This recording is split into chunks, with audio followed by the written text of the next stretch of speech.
Bom dia, RPGista, aqui é o Leonardo Chaba e você está escutando o Pensando RPG. E hoje eu vou trazer para vocês um podcast muito maneiro sobre como criar desafios, né? Sobre como desafiar os jogadores de vocês. E eu vou bater um papo aí com o Rafael Balbi, que já veio aqui algumas vezes. E os podcasts são sempre super maneiros. A gente vai falar exatamente de como você pode desafiar os seus jogadores de uma forma diferente, usando até os conceitos de old school que ele gosta muito e como usar esses conceitos no D&D 5.0 e nos RPGs, né, mais modernos nesse sentido. Então vai ser um bate-papo muito maneiro, em que eu acho que vai ajudar muito vocês a pensarem aí, né, em como criar aventuras mais maneiras, desafiadoras e até por ter esses desafios, elas são mais recompensadoras também. Muito legal, um bate-papo muito maneiro. Tenho certeza que vocês vão se amarrar, né, e era pra ter saído já esse podcast em outubro, mas a correria não deixou eu editar.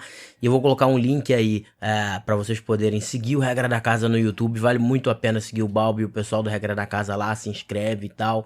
E também sugiro, se você tá ouvindo o podcast, vocês podem procurar em qualquer agregador de podcast por Café com Dungeon, que é o podcast dele, sai basicamente todo dia, com conteúdo muito maneiro, bate-papo muito maneiro. Então procurem lá, Café com Dungeon, que vocês vão se amarrar. Vai ter mais alguns links, então vale dar uma olhada lá. E pra quem tá ouvindo no podcast, eu tô com uma série nova no YouTube, pra quem tá ouvindo no YouTube e ainda não viu, que é com algumas animações e alguns conceitos legais de RPG.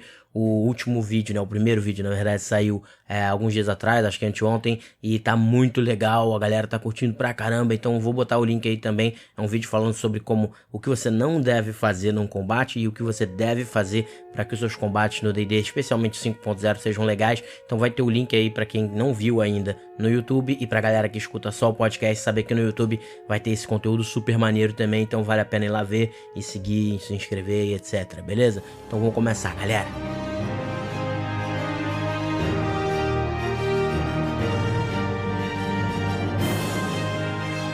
Fala aí, galera. Bom, eu tô aqui de novo, né, com o Rafael Balbi, que já participou do podcast algumas vezes. E a galera gosta muito da presença dele. E como a gente já falou de Hexcrawl, RPG Old School e tal, e tudo isso envolve muito a criação de desafios, né? A gente já falou também sobre a criação de dungeons no podcast, que a galera gostou bastante aí.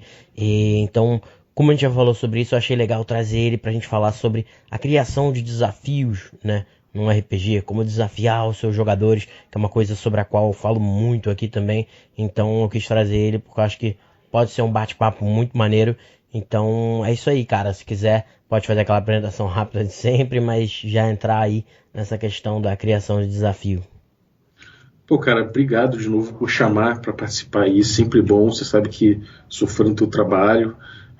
Inspirou muito pra gente fazer o Café com Dungeon, então, pô, estamos sempre aí, que você chamar, a gente tá aí junto. Esse tema, cara, eu curto muito o desafio, porque como todo mundo sabe, eu gosto de old school pra caramba, né? Uhum. E em RPG, old school, ele tem uma diferença dos RPGs atuais, que ele se foca muito no desafio, mais do que na história em si, né, no que você está contando, qual a narrativa que você está contando, se ela tem arcos de história e desenvolvimento da história. Não, ele pensa muito mais no desafio e nos jogadores superando esse desafio, né? Então, acho que eu gosto muito. E dentro desse desafio entra aquilo que a gente falou no podcast sobre RPG Old School e tal, que é aquela questão de desafiar mais, né, os jogadores até, do que necessariamente a ficha deles, né? Exatamente. Então isso é um dos fundamentos mais importantes do Old School, é você conseguir fazer o desafio funcionar bem, entendeu?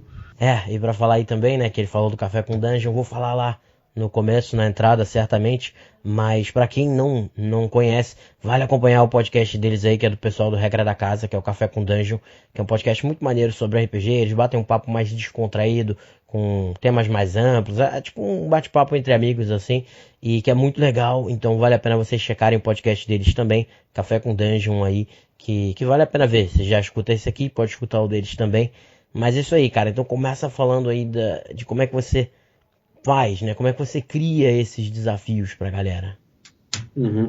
Bom, para começar, tem essa noção de que RPG é conflito, né, cara? A gente não tem muito um RPG bem delineado se a gente não tem um conflito. Claro que a gente pode sentar na mesa e ficar interpretando nossos personagens no bar, trocando ideia, horas a fio, mas o jogo anda mesmo quando tem um desafio em volta disso. Isso aí acho que até dá pra colocar aquela questão que eu sempre defendo também de mundos excessivamente abertos, por exemplo, que é o que você falou, você pode ficar interpretando, pode ficar fazendo as coisas, andando pelo mundo, andando por uma cidade à vontade, vamos dizer assim, se você quisesse, mas não tem interesse, assim. O cara não vai se divertir provavelmente jogando, porque vai faltar exatamente essa questão que move geralmente até uma história, apesar de você ter falado que é mais foco até no desafio do que necessariamente nos arcos de história, etc. Mas o conflito acaba sendo uma coisa que move o jogador, o personagem, a história e até a diversão, de certa forma, né? No início era o conflito. Acho que tudo começa com um conflitinho. Então, a partir disso, você pensa no tipo de problema que o grupo vai enfrentar, né? Isso tem algumas questões. A primeira é que o desafio, a gente tem várias formas de apresentar ele para os jogadores. Se a gente estiver jogando um jogo mais moderno, como o D&D Quinta Edição, por exemplo, o desafio ele vai aparecer de um jeito. Se você estiver jogando um jogo mais old school, provavelmente ele aparece de outro jeito, né? Se você estiver jogando um jogo tipo Starfinder ou Pathfinder e tal, aí ele aparece de um outro jeito ainda, né? Por exemplo, no jogo old school, os encontros e os desafios com monstros e tudo mais, eles não são equilibrados, né? Eles não são feitos necessariamente pro nível dos jogadores e tudo mais. São encontros que a gente coloca porque eles descrevem bem o mundo. E aí você cria um problema de acordo com esses desafios. Esse desafio não necessariamente vai ser resolvido num conflito armado, na porrada e tudo mais.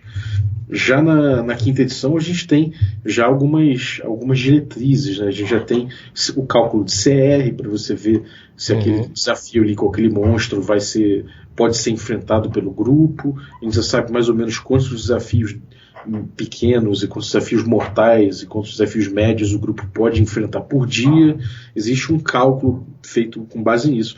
E se você pegar um sistema muito bem estruturado e com regras muito esmiuçadas e táticas, como Pathfinder ou até 3.5, isso passa a ser mais importante ainda, que você tem encontros balanceados e desafios também que ajudem isso. Mas isso não é só o que engloba. Em qualquer RPG você tem outros desafios que não sejam combate, né? Sim, tanto é que mesmo eu gosto de fazer vários desafios diferentes numa dungeon onde você tem enigma, suspense, o cara tentar descobrir alguma coisa, o pessoal tá investigando para descobrir alguma coisa também, ou como eles vão conseguir resolver uma situação social e etc. E eu até já falei isso algumas vezes, tem vezes até que eu calculo de certa forma, que a pessoa fala, mas o cara quer combater às vezes para poder ganhar experiência, no D&D 5.0, por exemplo, mas aí eu, em geral, quando tem algum desafio muito sinistro que a galera resolveu e tal, ou então um encontro social muito importante que eles mandaram bem, falando com o rei, ou convencendo esse rei, alguma coisa assim, né? Encontros sociais que sejam legais ou importantes, e esses mistérios que eles vão descobrindo também, eu costumo dar experiência para isso, meio que imaginando um CR, assim, que seria o challenge rate, né? O nível de dificuldade. Pô, será um encontro muito difícil mesmo, eu vou dar a experiência de acordo com o nível de dificuldade. Do mesmo modo que os monstros, né? Como eu já falei algumas vezes, às vezes se você evitar uma batalha, quando eu jogo, né?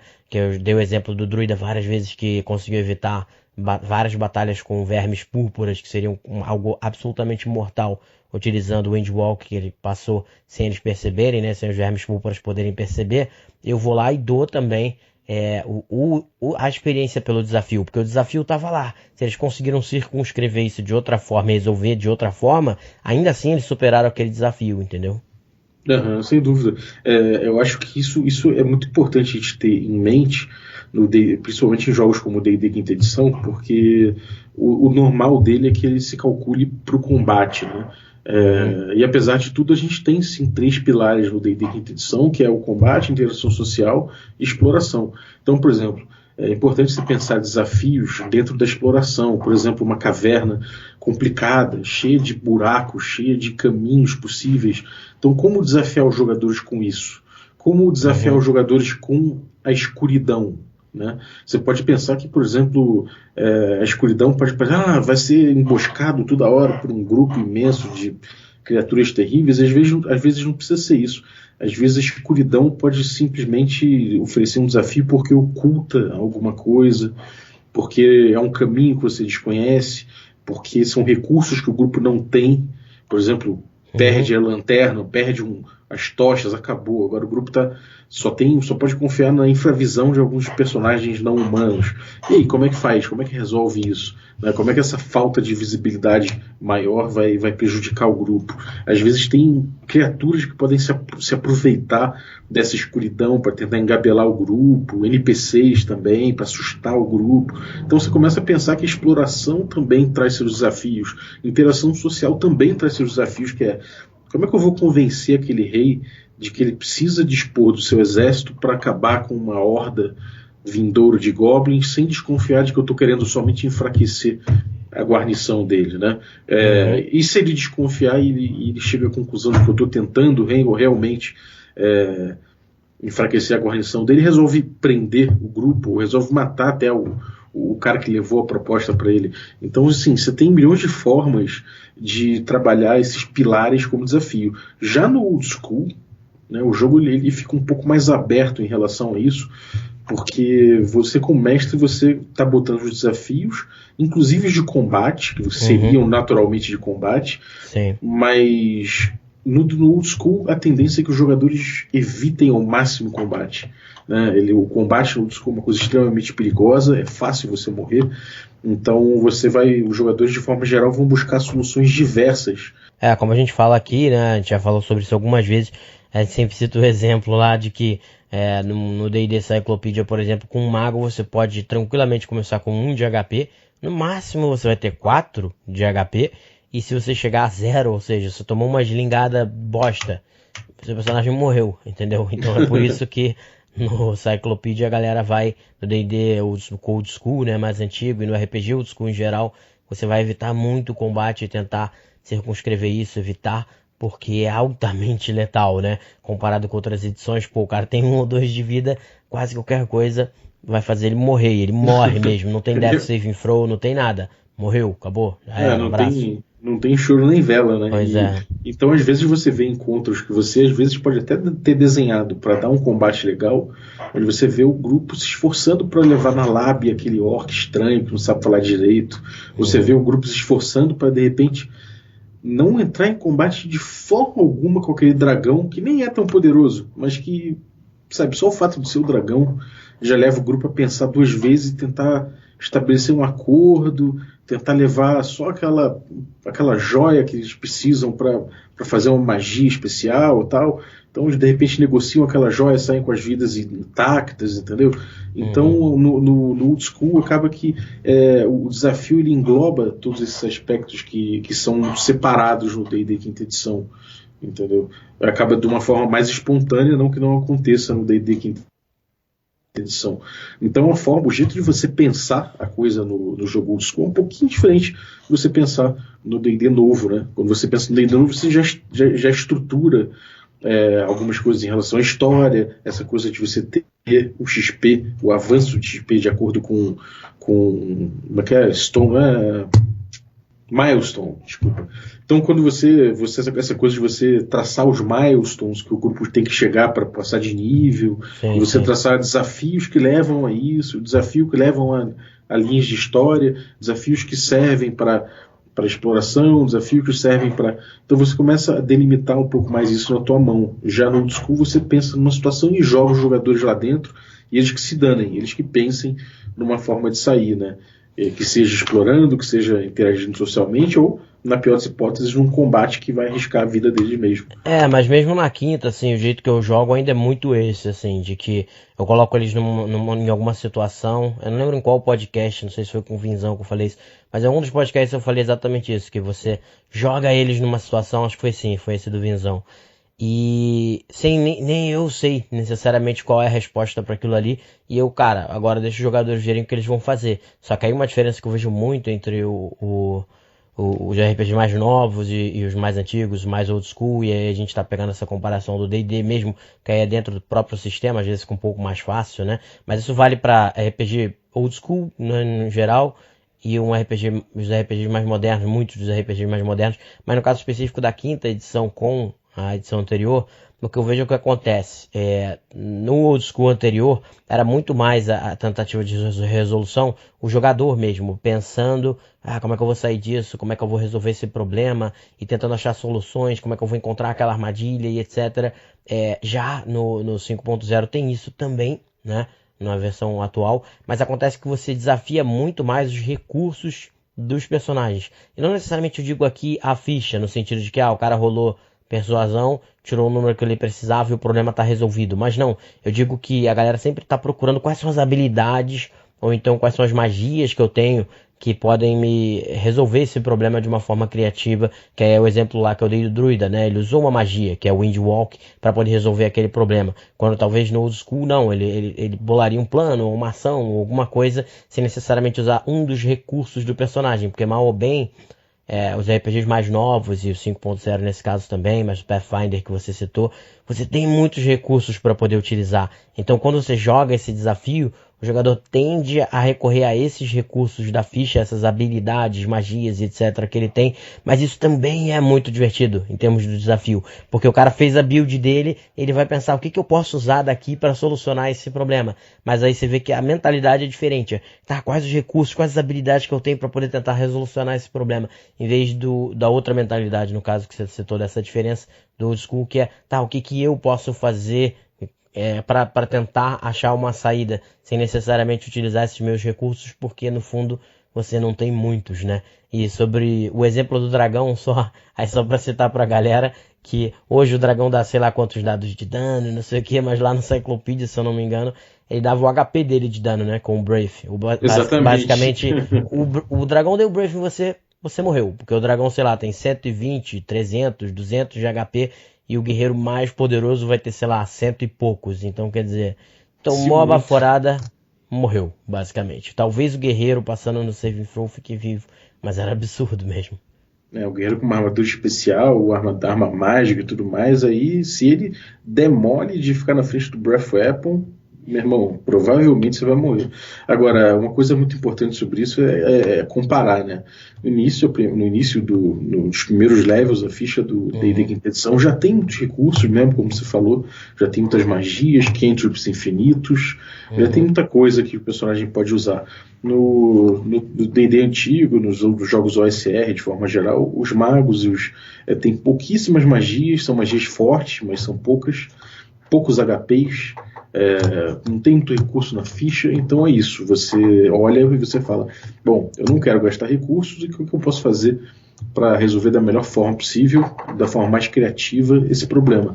Já nas edições novas o seu problema é outro, né? O seu problema é pensar como eu posso aproveitar melhor a minha ficha, né? Como eu posso... Bom, tem um problema, então deixa eu analisar na minha ficha o que eu tenho de melhor para resolver esse problema. Então, se o mestre tem a ficha dos personagens e analisa bem isso aí, acaba que ele tem respostas ele consegue prever melhor a forma que provavelmente os jogadores vão buscar para resolver determinada coisa, ainda que não seja a intenção você prever, porque se você fica nessa de prever a ação do jogador, você vai entrar num labirinto de possibilidades infinitas.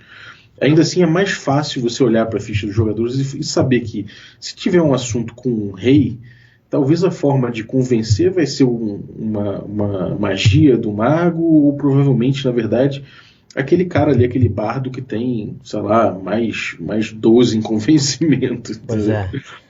E para ver como é interessante isso, para dar um exemplo, né? Para ver essa diferença que eu estava falando dos recursos, que você falou das cantrips infinitas, e como elas já trazem uma quantidade de recurso absurda.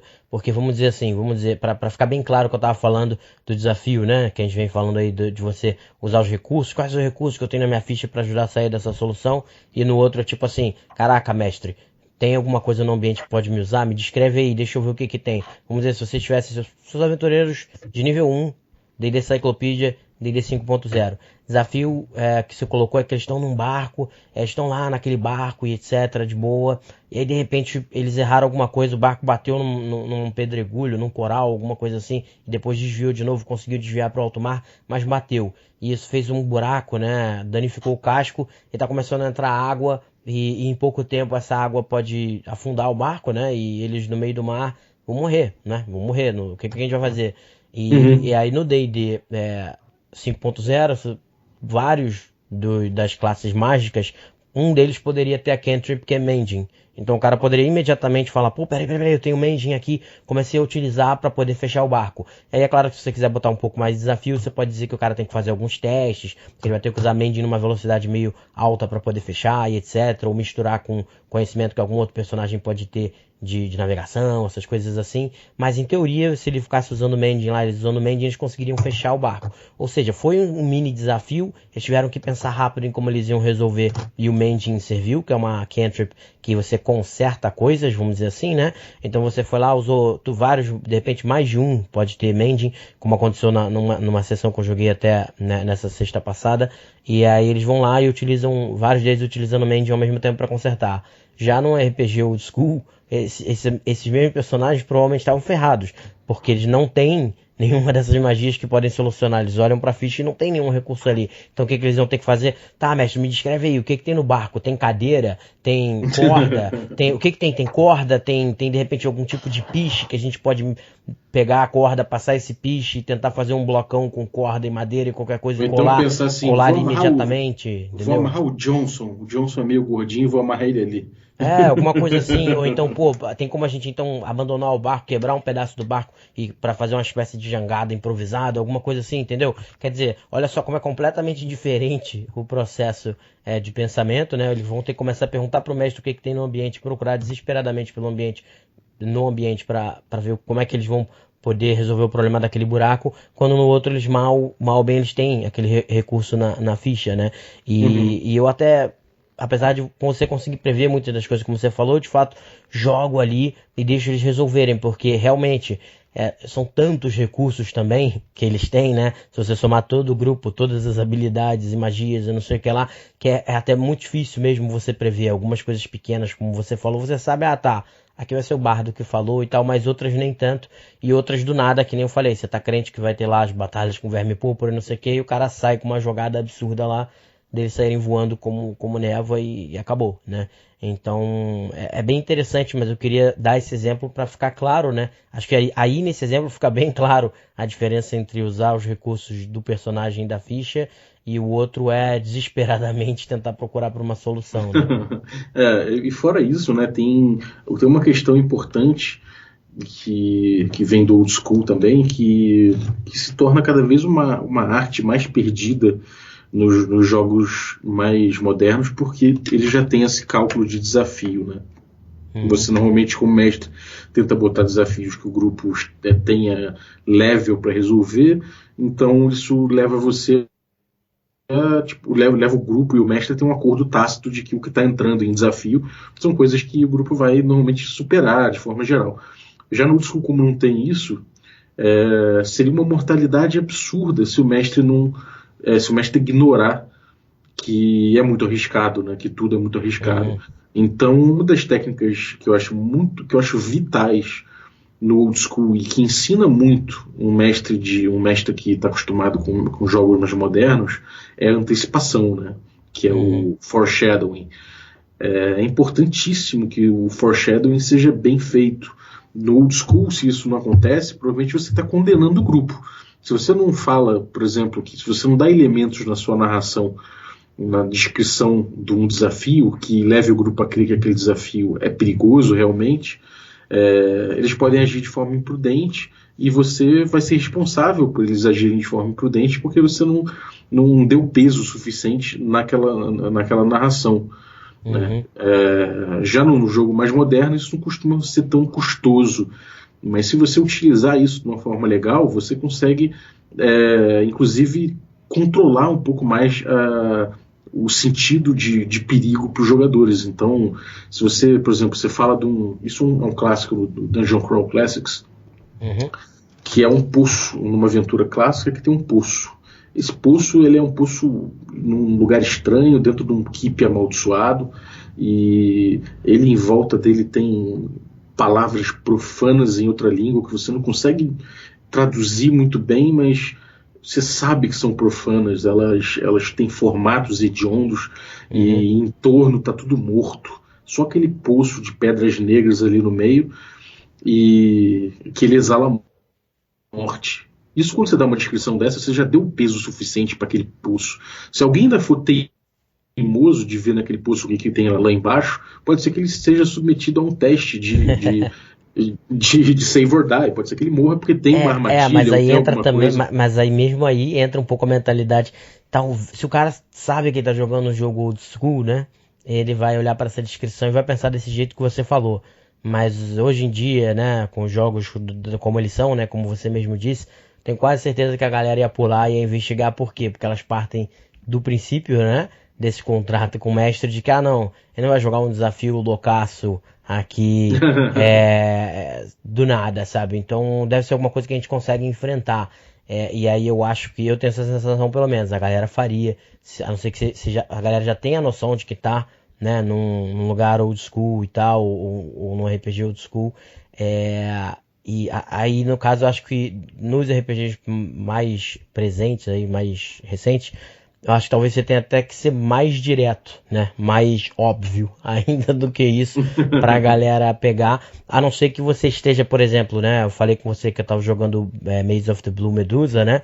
E aí, como eles já estão lá dentro da dungeon há bastante tempo, eles já se ligaram, né? Que ali o negócio é diferente. Então, eles já encaram os desafios muito mais como jogadores de old school, né? Tanto é que eles já bateram de frente com liches, né? E aí eles, tem noção de que a gente não tem como matar um lich, né? No nível que a gente está. Então eles tentam conversar, tentam entender o que o lich quer para poder resolver os problemas e etc. Exatamente porque eles compreendem essa mortalidade. Mas eu só pensei nisso. Eu falei, muito provavelmente, se fosse numa sessão normal minha, não tivesse nessa dungeon que a gente tá e tal, talvez os jogadores entrassem mesmo assim, entendeu? Basta a primeira vez para eles sacarem que você não tá de brincadeira. Sim. Mas assim, uma coisa importante é que o jogador ele tem a noção, né? Primeiro, se você tá adotando uma filosofia mais old school no teu jogo e o grupo não tá acostumado, é bom você dar uma conversada antes e falar, galera, eu não vou pegar leve, se eu tô sinalizando o perigo é porque o perigo pode ser letal. Então o grupo tem que se acostumar com isso, e eu acho importante trazer isso para a quinta edição, de certa forma, porque isso dá uma dimensão de desafio maior, né? Então, e tem outro ponto. Uma vez que o grupo se acostuma com essa tua narração, com essa tua com o peso que você vai dar para uma cena perigosa, você pode até brincar com isso, né? Você pode, por exemplo, narrar uma coisa com um perigo muito grande, no fundo pode ser um goblin zoeiro. Não tem nada mesmo, tipo, eu até dei esse exemplo no outro que a gente conversou, que você narra que tem uma água que tá parada, mas parece um espelho mesmo, né? Quase não se mexe, assim, é estranho, um lago que a água tá paradinha, como se fosse um espelho, e é meio esquisito, e não tem nenhum barulho em volta, nada em volta, e aí na verdade é só um lençol freático, vai lá, mas aí eles vão pirar, vão começar a investigar, porque eles começam a se acostumar a fazer isso, né? Então, não, vamos investigar, vamos ver se a gente entra, se a gente não entra, vamos tomar cuidado, não sei o que, como aconteceu até, eu tava falando já que eu falei do Maze of the Blue Medusa, recentemente eles iam entrar numa sala que era um breu, né? Ela é muito escura, completamente escura, não pode ter luz lá dentro, aí um dos personagens já falou, não, a gente já tá fraco, a gente já lutou, né? Já tá sem recurso, vamos voltar, esquece essa sala, vamos voltar, não sei o que. Aí o outro personagem, não, vamos lá. Aí, não, aí vai só você então. E aí o cara foi na frente no escuro, amarrando uma corda nele pra poder ir tateando, fazendo as coisas. Mas os outros não foram, ele foi sozinho pra tentar investigar e tal, entendeu? Porque você já começa a pensar de outro jeito, a tomar outros tipos de cuidado, a pensar criativamente em como resolver a coisa, em vez de simplesmente entrar na sala sabendo que o seu mestre botou um desafio que você tem condição de ganhar. Então você pode entrar na sala, entendeu? Porque não tem problema. Talvez não seja bem assim. Então é legal adicionar esse tipo de elemento no jogo, porque muda completamente a sensação de perigo, de desafio, e até dos caras se sentirem bem e quererem jogar mais e ficarem felizes quando tomam as decisões corretas, né? Exatamente. Eles ficam... Quanto mais quanto mais desafiador de fato for, mais recompensados eles vão ficar quando eles superarem o desafio. Agora, uma coisa importante é em relação à recompensa, como você citou. Se você está num jogo que você revela o perigo com uma narração mais pesada, com uma narração bem feita, com uma bela antecipação, mas os jogadores não veem uma grande oportunidade por trás desse perigo, eles simplesmente vão escolher não passar por esse perigo, a não ser que seja a única opção.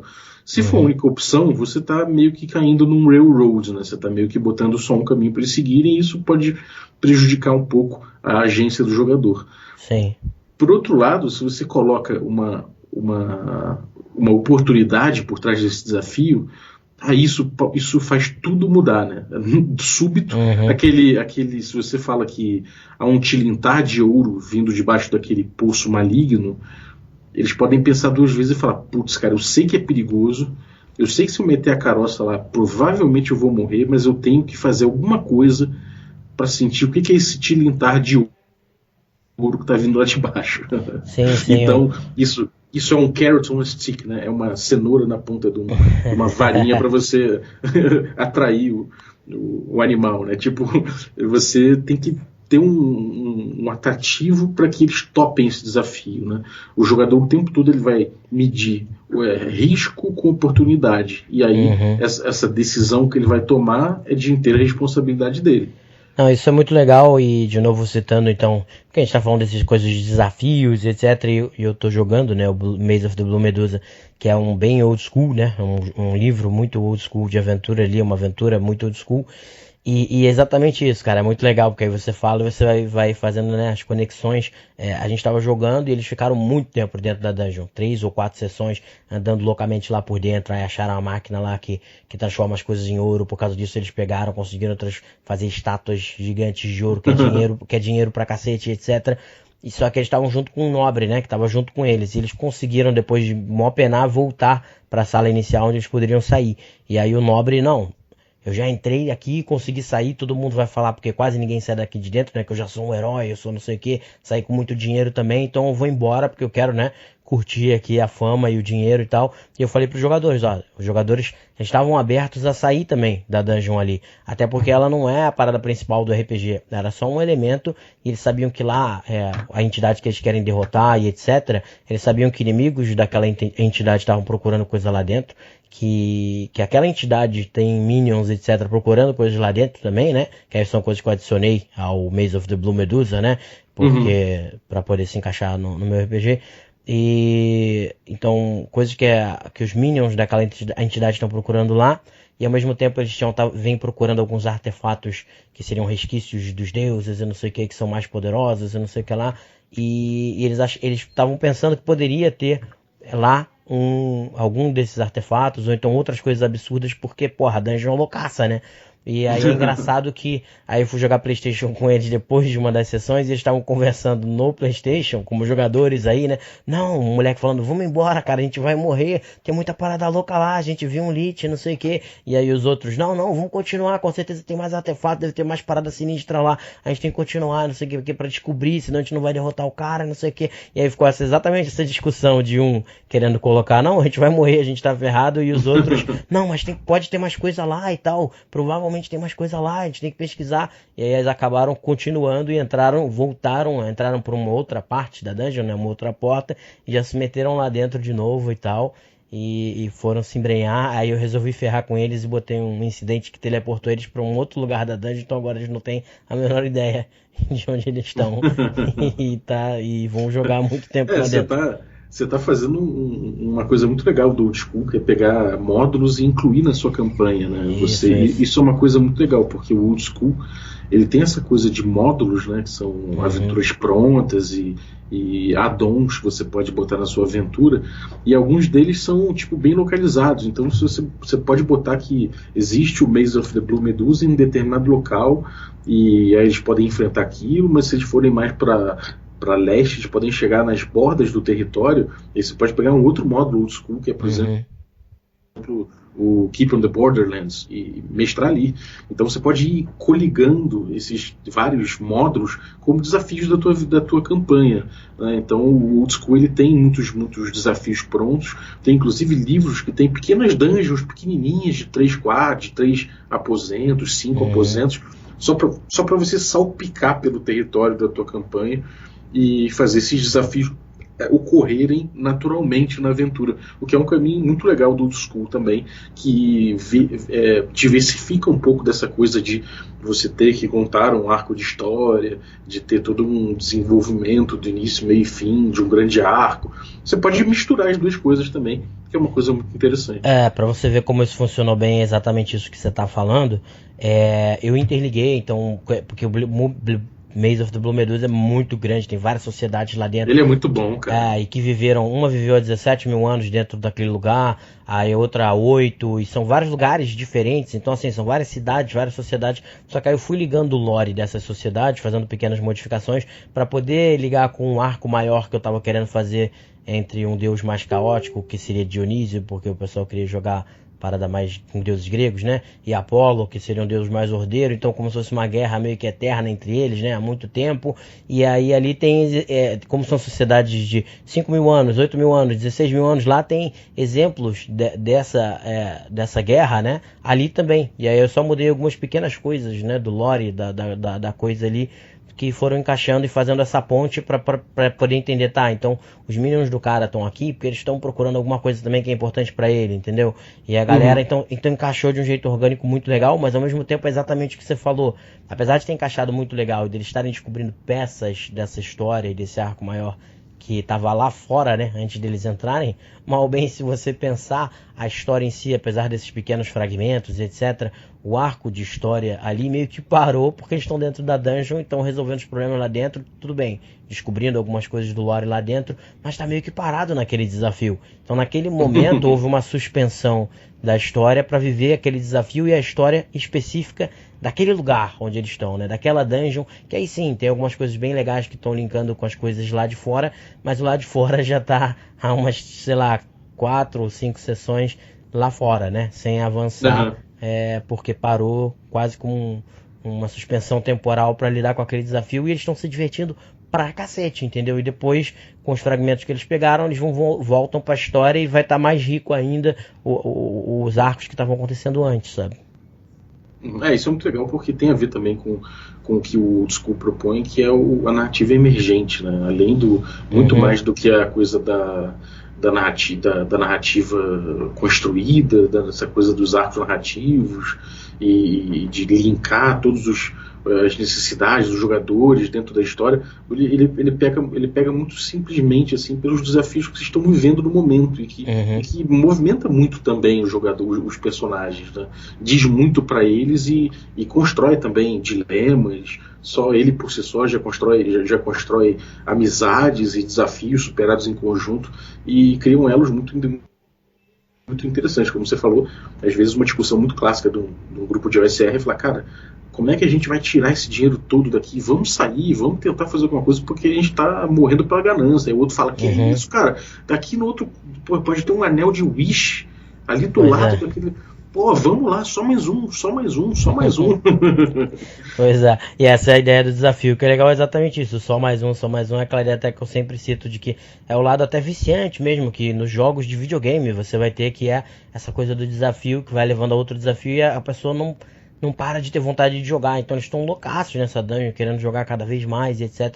Isso é muito maneiro, sabe? Mas uma outra coisa que eu pensei quando você tava falando também, só que ficou lá atrás, agora eu vou resgatar, que você tava falando do ID 5.0, os RPGs mais novos, e dessa questão da estruturação dos desafios. É interessante, que é uma coisa até que a gente vai falar no podcast lá do Café com Dungeon, que eu não sei se do café vai sair antes ou esse vai sair antes, mas enfim, que eu vou conversar com o Balbi sobre as aventuras, né, do D&D e aventuras prontas no geral, essas coisas assim.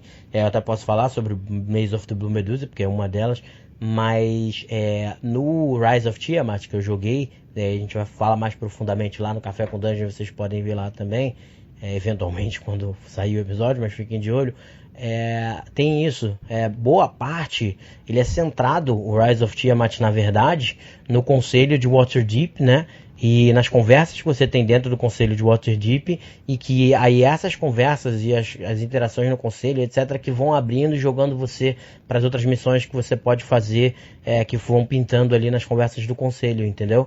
Então é uma coisa bem baseada no social e no encontro social e o desafio social, e isso foi montado pelo próprio Wizards of the Coast, né? Para mostrar como isso também pode ser legal e importante num RPG como o D&D 5.0, um RPG mais recente, mas que mesmo assim é mais montado até do que no Old School, como você tinha falado, né?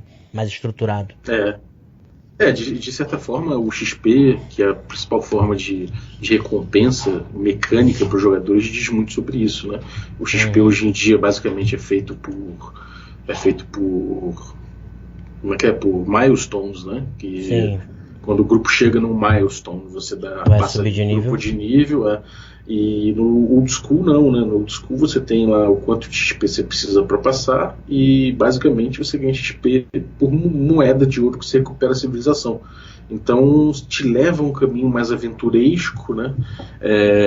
De resgate de tesouro mesmo. É um jogo mais de caça ao tesouro e de tudo que tem em volta disso, de todos os desafios que rolam em torno disso. Já o D&D Quinta Edição, ele diversificou muito mais isso e botou isso dentro de arcos de história, que pode ser qualquer tipo de arco de história. Pode ser uma história mais social, uma história mais de combate, de aventura, pode ser exploração. Então você acaba fazendo isso ao gosto da sua mesa, o que é muito inteligente em termos de mercado, porque atinge mais gente, né?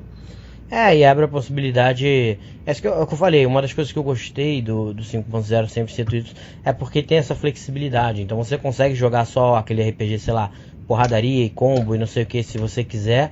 Mas você também consegue jogar um RPG muito old school se você quiser, que é o exemplo que eu tô falando. Eu tô jogando Maze of the Blue Medusa dentro do D&D 5.0 e tá de boa. Só que aí de vez em quando eu acrescento uns combates mais sinistros, etc. Porque o pessoal também gosta de ter esses combates. E dentro dessa aventura tem esses combates. Ele só não tem lá, como é para você poder jogar em qualquer sistema, né? Ele não tem lá muitas regras para aquilo. Aí você vai lá e bota qual monstro que você quer que entre, etc, né? Mas tem mais ou menos a descrição lá. E é tão assim que um dos meus jogadores falou isso. Ele é um cara que gosta mais do lado mais interpretativo, investigação, e aí ele é meio zoado pelos outros, que ele se enrola um pouco mais na batalha e tal. O pessoal falando que ele é meio lento pra decidir, não sei o que. E aí ele jogou bem demais a última sessão, né? A penúltima sessão que a gente jogou, a última que ele jogou, que ele não jogou essa última agora. Ele jogou bem demais, e ele mesmo comentou isso. Ele falou, caraca, eu gostei pra caramba dessa sessão, porque, pô, tem umas paradas muito doidas acontecendo, e que a gente teve que pensar, e tentar resolver, e tentar investigar, e também teve uma batalha grande, maneira pros moleques que gostam mais da batalha. Quer dizer, ele mesmo percebeu essa mistura de coisas dentro de uma sessão só, entendeu? E isso que eu acho legal do 5.0, que aí ele permite você ter todos esses elementos. Então você consegue, mesmo num grupo em que um jogador gosta como ele mais dessa parte e o outro gosta mais da outra, você consegue misturar tudo, e aí todo mundo sai da sessão gostando pra cacete da sessão, entendeu? Sem dúvida. Como você tem essas experiências mais marcadas, então fica mais fácil você programar até. Você fala, pô, tem um jogador que é assim, outro jogador que é assado, um cara que gosta mais de interação social, outro que gosta mais daquilo outro. Então você acaba tendo isso mais marcado no D&D Quinta Edição. Acho que facilita um pouco o trabalho do mestre para confeccionar o desafio de acordo com cada jogador, né? Tem gente que faz até essa coisa de pegar uma planilha. Eu não curto muito, mas tem muita gente que faz isso, que pega uma planilha e coloca as principais habilidades que os jogadores deles têm e fala, bom, esse cara aqui é bom social e tal, então quando você coloca umas coisas sociais que é mais para esse cara, outros desafios que são mais investigativos para esse rogue aqui, e aí você coloca uma coisa mais, enfim, uns combates mais voltados para esse tipo de jogo de personagem aqui que tem e tal. Então é um jeito, né? A Quinta Edição o bom dela é que ela é uma one edition to rule them all, né? Ela acaba trazendo todas as tribos do D&D juntos. Depende, o mestre pode transformar ela no que ele quiser, né? Que ela seja nesse sentido. Ele tem essa capacidade. E aí até eu acho legal, né, fazer essa ligação, porque eu acho que fica mais tranquilo de entender. Então, por exemplo, jogando o Maze of the Blue Medusa, em muitas partes, ele é uma aventura bem old school. É muito maneiro, cara. Você tem que jogar ela, que tu vai ser eu acho o Zack S o principal design de jogos hoje em dia, pelo menos o material que ele faz é o mais bonito visualmente e o mais interessante em termos de conteúdo. Eu recomendo a qualquer um pegar qualquer material dele, principalmente o Vornheim, que é um kit de cidade, e o Maze of the Blue Medusa também, enfim. O Maze of the Blue Medusa ele exige um mestre mais experiente, porque, por exemplo, você tá jogando D&D 5.0, ele só diz lá, apareceu um grupo de animais, canibais, não sei o que lá. E aí tem lá um HDzinho dele, algumas coisas assim, né, pra você ter uma noção da ficha, mas no fundo eu pego e falo, o desafio é mais ou menos nesse nível, então tá bom, deixa eu substituir por um monstro aqui, né, que eu quero usar, né, nesse lugar que eu acho que encaixe e tal, ou até digo que nem eu fiz. Era um canibal bizarro que atacou os caras, e aí eu usei a ficha do Giant Ape, na verdade, basicamente, né, porque para poder ter mais específica a ficha, porque eu falei, fica legal sendo a ficha do Giant Ape, mas eu descrevi como o que tá lá no livro, né, então exige um jogo de cintura bem maior para você poder mestrar. E nesse caso, se alguém quiser pegar, eu acho que eu não lembro, acho que eu peguei no Drive-Thru RPG, eu acho, porque tem uma versão que acho que é $10 só, que é bem barato, tem acho que uma versão que é 5 ou gratuita, não sei, mas essa versão que é $10 faz toda a diferença, porque é um PDF linkado, então quando você vai no mapa principal que tem 300 e sei lá quantas salas, você clica na sala e vai direto para aquela descrição, então isso me permitiu, mesmo sem ter lido absolutamente tudo da dungeon, ir jogando, porque aí os caras falaram, eles viraram, eu descrevo, não, pra direita você vê uma porta tal, você vê não sei o que lá, aí enquanto eles estão decidindo pra onde eles vão, eu dou aquela clicada, né, e vou dando aquela lida e tal, só que é em inglês também, e vou fazendo. Mas para ter uma noção de como é essa questão da flexibilidade, em muitos momentos ele é bem old school mesmo, então assim, em muitos momentos é só aquela coisa loucaça, que os jogadores estão, caraca, um deles comentou que achou que tava, parece que eu entrei no Mágico de Oz e tal. Eu até falei, tá mais pra Alice no País das Maravilhas, porque é mais loucaço do que o Mágico de Oz. Mas eles estão lá investigando e tentando descobrir as coisas, só que é mais investigação e tentar lidar com as coisas de uma forma diferente, criativo e etc. E aí não tem tanto combate mesmo, exceto os randômicos. E aí nos randômicos eu pego uns monstros de D&D e tal e boto e faço uns combates às vezes mais pancada, porque é aquela coisa, às vezes eles estão se sentindo muito seguro, porque estão conseguindo resolver as coisas, investigar e não sei o que. Aí tu bota um combate porradão, porque eles já usam muito dos recursos, já ficam feridos, e eles passam a ficar com medo do lado físico também. Se acontecer mais um desses combates, de repente a gente morre. E aí você mistura as duas coisas, o desafio e a investigação, com o medo de perecer num combate e tal, que deu aquela cena que eu te falei, de quando eles encontraram um lugar escuro, um deles queria voltar e descansar, né, tentar descansar, alguma coisa assim, porque, se a gente tiver mais uma luta como a gente teve ali atrás, a gente morre, e o outro queria continuar, e aí isso já gera toda uma quantidade de interações entre os personagens, etc, muito legal, e entre os jogadores também, sabe?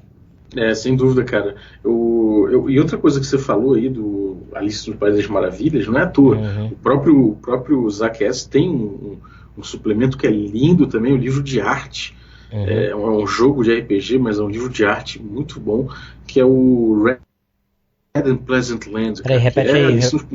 Repete que deu uma cortadinha. É o Red and Pleasant Land, que é o Ulisses no País das Maravilhas, feito pelo jeito louco do Zach S. Né? Então, cara, quem quiser pegar também é um livraço, vale muito a pena, é um livro de arte, ricamente ilustrado, com estilo incrível do Zach, né? E pra galera que quiser procurar pelo autor, qual é o nome aí, depois eu vou botar o nome dele também, mas só pra galera que quiser procurar, saber, é o Zach S, né? Que é o S ponto, que normalmente ele assina como Zach Smith ou Zach Sabbath. Beleza, só pra galera saber, mas eu devo colocar lá nas notas no site, no YouTube e tal, para o pessoal poder dar uma olhada. E eu fiz o comentário sem saber, eu não sabia desse lado do livro meio Alice que ele fez, porque realmente é o que dá a impressão, uma parada muito louca a dungeon. Ele é muito louco mesmo. Então, cara, eu acho que de forma geral o desafio no Old School ele é muito maduro, né? Ele é feito para ser uma coisa que precisa de uma certa maturidade do mestre, não é para você jogar o desafio sem uma antecipação, sem um foreshadowing, e é importante que tenha sempre uma recompensa atrelada a ele, para que os jogadores se prestem a enfrentar aquele desafio em vez de simplesmente passar ao largo, né? Então é uma coisa Sim. que vale, é uma lição que eu acho que vale levar para todos os RPGs.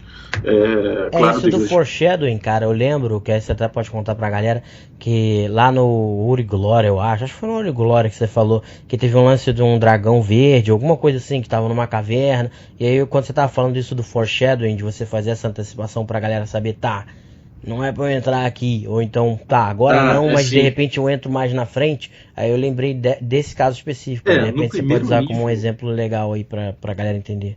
Na primeira sessão do jogo, do Ouro e Glória, que é o jogo Enciclopédia, todo mundo com primeiro nível, não tem nada direito, não tem muitos recursos. Só pra galera que não sabe, esse de repente eu acho que eu coloco o link ali também pra playlist e tal. Foi uma campanha que o Balbi mestrou, né? No Perdidos no Play. No Perdidos no Play. Ainda bem, eu vou voltar agora. Isso, que era de Hexcrawl e RPG bem old school mesmo e tal. Que aí o nome era Ouro e Glória, então quem quiser pode ir lá assistir que eu coloco o link aí. E na primeira sessão, pra vocês terem ideia, o mago ele tem uma magia por dia e ele tem 1 ponto de vida porque ele sorteou o D4.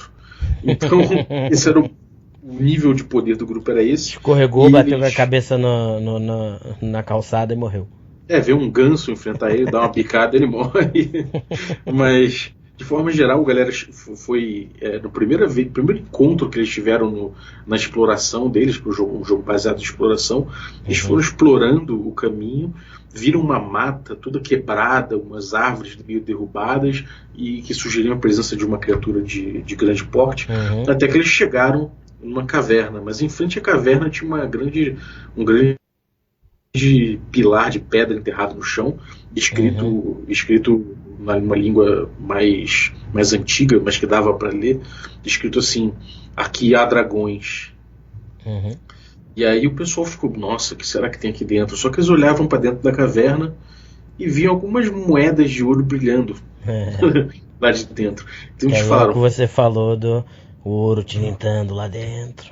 E aí eles falam, vou entrar ali, cara, não vou, vamos arriscar, vamos. Aí foi o rogue do grupo, a ladina do grupo tentar entrar, chegou a pegar uma moeda ou outra, mas de repente viu que tinha uma criatura ali dentro, verde, cheia de escama, umas bocagens, tentou dar uma rabada nela, ela saiu, veio fugindo já com as moedas do bolso, o bicho veio atrás, o arqueiro disparou uma flecha, acertou, mas todo mundo saiu se metendo entre as pedras, onde o bicho não conseguia pegar.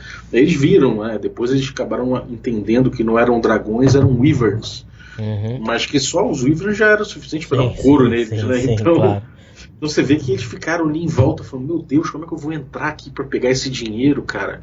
Tem mais lá dentro, tal. Como é que a gente vai acender uma fogueira para expulsar os wyverns, e quando eles saírem voando a gente entra lá? Como é que a gente faz? Acabou que eles desistiram, saíram um pouco dali de perto para dormir em paz e seguiram o rumo deles, anotando no mapa deles, porque um dia a gente quer voltar aqui. Lá, né? Exato. Então, isso que eu achei legal, achei que é muito maneiro, que é um exemplo excelente de tudo que você acabou de citar.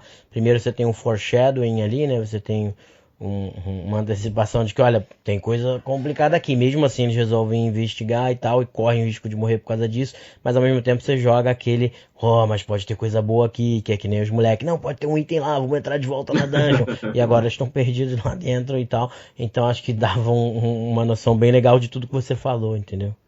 Exatamente. Então, uma coisa legal do Old School é que ele pede bastante técnica do mestre, né? Então, são exemplos bons de pegar e trazer para qualquer jogo mais moderno, mesmo que não seja o espírito dele, dá para você pegar emprestado de leve para trazer para o seu jogo.